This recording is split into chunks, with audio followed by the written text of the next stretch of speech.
আমাদের কাজটা আপনি দেখছেন এখন ব্যবহারটা করছে আমাদের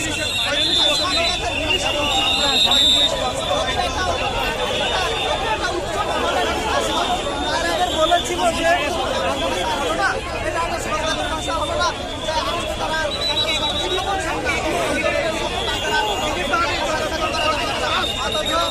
সরকারের দায়িত্ব হচ্ছে আমাদের ওই রাষ্ট্রের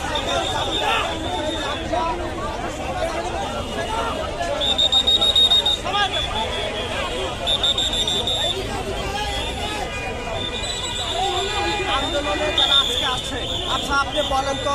নাহিদ এবং আসিফ ভাইরা যখন আন্দোলন করেছিল তাদের তো তখনকার স্বৈরাচার সরকার নানান টাইম দিত তারা কি সেই টাইমের অপেক্ষা করেছিল তারা কি সেই সরকারের যে প্রস্তাবনা ছিল সেই প্রস্তাবনা অনুযায়ী তাদের গণভবনে গিয়েছিল তো চাইনি তো কেন আগামী দিন কেন 5 জনের সাথে বৈঠক হবে যদি ন্যায্য দাবির পক্ষে আন্দোলনকারীরা রাস্তায় এসেছে সেইটা কিভাবে নেগোসিয়েশন হবে সেইটা ওপেন আসে কথা বলতে অসুবিধা কোথায় তারা শুধু পুলিশ পাঠাচ্ছে পুলিশকে পাঠাবার মারে কি আন্দোলনের সাথে সংঘাত তৈরি করে দেওয়ার উস্কে দিচ্ছে আর কি আজকে কি আপনারা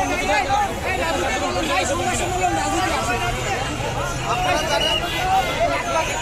পুলিশ আমাদেরকে যেভাবে তাড়াচ্ছে ভাষায় কথা বলে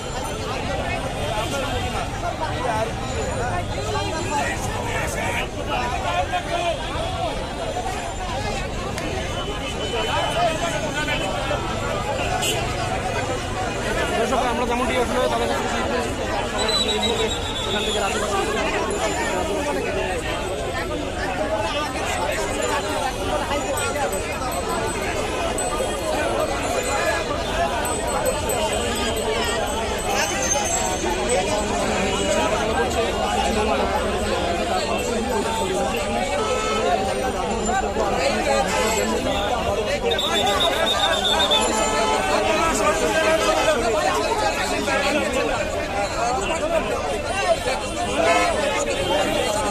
Hey,